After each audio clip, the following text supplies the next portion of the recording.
Hello friends, welcome to digital direct selling. Direct సెల్లింగ్లో లేదా network మార్కెటింగ్లో success అవ్వడానికి ఏమేమి టిప్స్ ఫాలో అవ్వాలని సపరేట్గా ఒక ఛానల్ స్టార్ట్ చేశాము. చాలామంది ఛానల్ సబ్స్క్రైబ్ చేసుకోకుండా వీడియోలు చూస్తున్నారు. మీరు సబ్స్క్రైబ్ చేసుకుంటే మన నెట్వర్క్ మార్కెటింగ్లో ఉన్న చాలా పర్సన్స్కి ఇది హెల్ప్ అవుతుంది. సో ముందు సబ్స్క్రైబ్ చేయడం మర్చిపోకండి. ఇవాళ టాపిక్ వచ్చేసి ఇన్విటేషన్. మన బిజినెస్ అంతా కూడా ఒక ఇన్విటేషన్ మీదనో, లేకపోతే ఒక లిస్ట్ ప్రిపేర్ చేయడం మీదనో, ఒక ఫాలోఅప్ మీదనో, లేకపోతే ఒక షోదా ప్లాన్ మీదనో వర్కౌట్ అవ్వదు. ఇది ఒక ప్రాసెస్. ఈ ప్రాసెస్లో అన్నీ కలిపి ఉంటాయి. దాంట్లో మొట్టమొదటిది బాగా కంపల్సరీగా ఫాలో అవ్వాల్సింది ఇన్విటేషన్. ఈ ఇన్విటేషన్ అనేది మీరు మీ ఆన్లైన్ జూమ్ మీటింగ్ కానీ, లేకపోతే వెబినార్కి కానీ, లేకపోతే ఆఫ్లైన్ మీటింగ్ కానీ ఒక కొత్త ప్రాస్పెక్ట్ని పిలవడం అనేది చాలా ఇంపార్టెంట్. అవునా? ఈ పిలిచేటప్పుడు చాలామంది చాలా మిస్టేక్లు చేస్తూ ఉంటారు. అందుకనే మన ప్రాస్పెక్ట్ మన మీటింగ్ దాకా రాడు. ఓకే, ఒక ప్రాస్పెక్ట్ ఆన్లైన్ మీటింగ్ కానీ ఆఫ్లైన్ మీటింగ్ కానీ రావాలంటే ఇన్విటేషన్ చేయడంలో ఒక 5 స్టెప్స్ కంపల్సరీ అబ్జర్వ్ చేయాలి, ఫాలో అవ్వాలి. ఈ 5 స్టెప్స్ కనుక చేస్తే మీ ప్రాస్పెక్ట్ ఖచ్చితంగా మీ ఆఫ్లైన్ కానీ ఆన్లైన్ మీటింగ్ కానీ వస్తాడు, మీ ప్రజెంటేషన్కి వస్తాడు. ఓకే, సో ఆ స్టెప్స్ ఏంటనేది ఇప్పుడు చూద్దాం. ఇన్విటేషన్లో ఫస్ట్ మీరు చేయాల్సిన పని ఏంటంటే కీప్ ఇట్ షార్ట్. మీరు ఇన్విటేషన్ 2 to 3 minutesలో కంప్లీట్ అయ్యేటట్టు చూసుకోండి. మీ ఫ్రెండ్, పాత ఫ్రెండ్, ఎప్పటి నుంచో మాట్లాడలేదు, ఒక 1 year అయింది, తర్వాత మాట్లాడడం స్టార్ట్ చేశారు. సో వాళ్ళ ఫ్యామిలీ గురించి, అతని జాబ్ గురించి, ఇంకేదో వాళ్ళ ఫ్రెండ్స్ గురించి అన్నీ మాట్లాడుకుంటూ వచ్చారు. మీరు 30 minutes మాట్లాడండి, 40 minutes మాట్లాడండి. ఓకే, ఎంతసేపు అయినా మాట్లాడండి. కానీ ఇన్విటేషన్ చెప్పడం స్టార్ట్ చేస్తే 2-3 minutesలో చెప్పేయాలి, ఫోన్ కట్ చేసేయాలి, అంతే. ఎక్కువ ఎక్స్టెండ్ చేయకూడదు. ఇన్విటేషన్ చాలామంది ఏం చేస్తారంటే ఇన్విటేషన్లో ప్రజెంటేషన్ కలుపుతారు. జూమ్ మీటింగ్ పిలిచిన తర్వాత ఎక్కువసేపు మాట్లాడుతున్నారు అనుకోండి, ప్రొడక్ట్ ఏంటి, ఎంత కమిషన్ వస్తుంది, ఎట్లా వస్తుంది, అలాంటిదా ఇలాంటిదా, ఇలా 100 questions అడుగుతూ ఉంటారు. మీరు ఇవన్నీ చెప్పుకుంటూ పోతే అది ప్రజెంటేషన్ అయిపోద్ది. అంటే ఫోన్లోనే ప్రజెంటేషన్ ఇచ్చారు. ఒక వ్యక్తి కళ్ళ ద్వారా చూస్తూ, చెవుల ద్వారా వింటూ ప్రజెంటేషన్ వింటే 97% రిజల్ట్ వచ్చేది. కేవలం మీరు ఫోన్లో ఎక్స్ప్లెయిన్ చేయడం ద్వారా 13% రిజల్ట్ వస్తుంది. సో దీనివల్ల మంచి ప్రాస్పెక్ట్ని మిస్ అవ్వడానికి ఉంటుంది. అందుకని ఇన్విటేషన్ కనుక స్టార్ట్ చేశారంటే 2 to 3 minutesలో అది కంప్లీట్ అయిపోవాలి. ఖచ్చితంగా వాళ్ళు జూమ్ మీటింగ్కి వచ్చేటట్టు మీ ప్రజెంటేషన్ పక్కా ప్లాన్ చేసుకోండి. 2 minutes ప్రజెంటేషన్ అంటారు దీన్ని. 2 నిమిషాల్లో మీరు ఆ ప్రజెంటేషన్ ఎలా ఇవ్వాలనేది ప్లాన్ చేసుకోవాలి. మీ అప్లైన్ని అడగండి.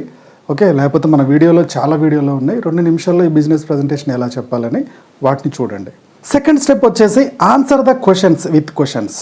అంటే ఇప్పుడు మీరు ఒక ప్రాస్పెక్ట్ని ఇన్వైట్ చేశారు, మీ ఫ్రెండ్ని ఇన్వైట్ చేశారు. ఇన్వైట్ చేస్తే తను కొన్ని క్వశ్చన్స్ అడుగుతున్నాడు. ఆ క్వశ్చన్స్ని కూడా మళ్ళీ మీరు క్వశ్చన్స్ తోటి కవర్ చేయాలి. ఎగ్జాంపుల్కి మీరు మీ ఫ్రెండ్కి ఫైనాన్షియల్ ప్రాబ్లం ఉందని అర్థమైంది. అతనికి సేమ్ ఇలాంటి ప్రాబ్లం నేను ఫేస్ చేశాను, కాబట్టి నేను ఒక ఆపర్చునిటీ చూశాను, ఈ ఆపర్చునిటీలో నాకు ఒక సొల్యూషన్ కనపడింది, నీకు కూడా కనపడుతుందేమో, నువ్వు పలానా ప్రజెంటేషన్కి రా అని చెప్పి 2-3 నిమిషాల్లో ఇన్విటేషన్ చేశారు. ఇమీడియట్గా అతను మిమ్మల్ని క్వశ్చన్ అడిగాడు, ఇదేంటి చైన్ సిస్టమా లేకపోతే జాయినింగ్ సిస్టమా అని అడిగారు.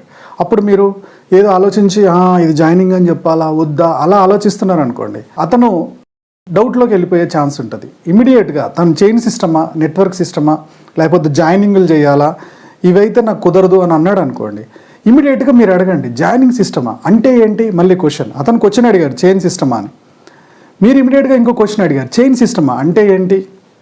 అంటే అతను ఏమి చెబుతున్నాడో వినండి. జాయినింగ్ సిస్టమా అంటే ఏంటి, అతను జాయినింగ్స్ గురించి ఏం చెప్తున్నాడో మీరు వినండి. మీ కంపెనీ జాయినింగ్ చేస్తే డబ్బులు వస్తాయా, మీ కంపెనీలో బిజినెస్ జరిగితే డబ్బులు వస్తాయా. మ్యాక్సిమం లీగల్ కంపెనీలు అన్నింటిలో కూడా బిజినెస్ టర్న్ జరిగితే డబ్బులు వస్తాయి. బాస్ నువ్వు జాయినింగ్ చేస్తే ఇందులో రూపాయి రాదు, ఇందులో బిజినెస్ ఉంటుంది, ప్రొడక్ట్ ఉంటుంది, ఈ ప్రొడక్ట్ టర్న్ మీద మనకు కమిషన్ వస్తుంది.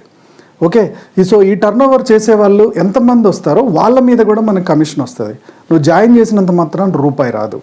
ఓకే, సో ఇది ఆపర్చునిటీ అని మీరు అతనికి తెలిసిన ఇన్ఫర్మేషన్ కొద్ది క్లారిటీ ఇవ్వండి. మీరు ఇన్న కంపెనీ జాయిన్ చేస్తే డబ్బులు వస్తుందేమో కదా, ఇది అలాంటిది కాదు, ఇది టర్న్ మీద డబ్బులు వచ్చేది అని ఎక్స్ప్లెయిన్ చేయండి. క్వశ్చన్స్ అతను క్వశ్చన్ అడిగితే మీరు క్వశ్చన్ అడగండి. సో దీని ద్వారా అతనికి ఒక క్లారిటీ ఇచ్చిన వాళ్ళు అవుతారు. ఇది కూడా ఎక్కువసేపు ఎక్స్టెండ్ అవ్వద్దు. ఓకేనా, ఎంత తొందరగా క్లోజ్ చేస్తే అంత మంచిది. వాళ్ళు సాటిస్ఫై అయ్యేంత వరకు మీరు ఎక్స్ప్లెయిన్ చేసుకుంటూ పోతున్నారు అనుకోండి, 100 questions అడుగుతారు. ఇన్విటేషన్లో మీరు బాగా గుర్తుపెట్టుకోవాల్సిన పాయింట్ చాయిస్ ఆఫ్ టైం. ఎప్పుడు కూడా ఒక ప్రాస్పెక్ట్ని ఇన్వైట్ చేసినప్పుడు రెండు టైమింగ్స్ ఇవ్వండి. మీకు ఆదివారం 8 గంటలకు సాధ్యమవుతుందా, లేకపోతే బుధవారం 8 గంటలకు సాధ్యమవుతుందా? మీ టైమింగ్స్, మీ ప్రజెంటేషన్ టైమింగ్స్ ఏమున్నాయో ఆ 2 ఆప్షన్స్ ఇవ్వండి. ఎప్పుడైతే 2 ఆప్షన్స్ ఇస్తామో అతను ఇమీడియట్గా చూజ్ చేసుకోవడానికి టైం దొరుకుతుంది. అయితే ఆదివారం వస్తా అంటాడు, లేకపోతే బుధవారం వస్తా అంటాడు. ఇలా కాకుండా నువ్వు రేపు ఖాళీ ఉంటావా అంటే రేపు లేదు బిజీ, ఎల్లుండి ఖాళీ ఉంటావా లేదు నేను చూసుకొని చెప్తా, అతనికి ఎప్పటికీ ఖాళీ దొరకదు.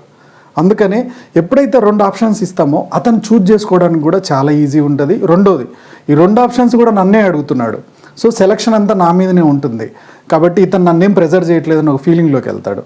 కాబట్టి ఖచ్చితంగా మీరు ఇన్విటేషన్కి పిలుస్తున్నప్పుడు 2 టైమింగ్స్ చెప్పండి. ఈ 2 టైమింగ్స్లో నీకు ఏది కన్వీనియంట్ అని చెప్పి అడగండి. దీని ద్వారా ఖచ్చితంగా అతను ఒక స్లాట్ ఫిక్స్ అవ్వడానికి స్కోప్ ఉంటుంది. 4th స్టెప్ వచ్చేసి 2 days రూల్. మీరు ఇన్విటేషన్ చేసేటప్పుడు కనీసం ఒక 2 రోజుల ముందు ఇన్వైట్ చేశారు, అతను కూడా వస్తా అన్నాడు. వస్తా అన్న తర్వాత అతనికి బిజీ ఉండి మర్చిపోయాడు అనుకోండి, అప్పుడేంటి పరిస్థితి? లేదా 1 day ముందు పంపించారు, 1 day ముందు ఇన్వైట్ చేశారు, అతను కూడా వస్తా అన్నాడు, రేపు పలానా టైంకి అపాయింట్మెంట్ అన్నారు, కానీ తర్వాత అతను పనిలో పడి మర్చిపోయాడు.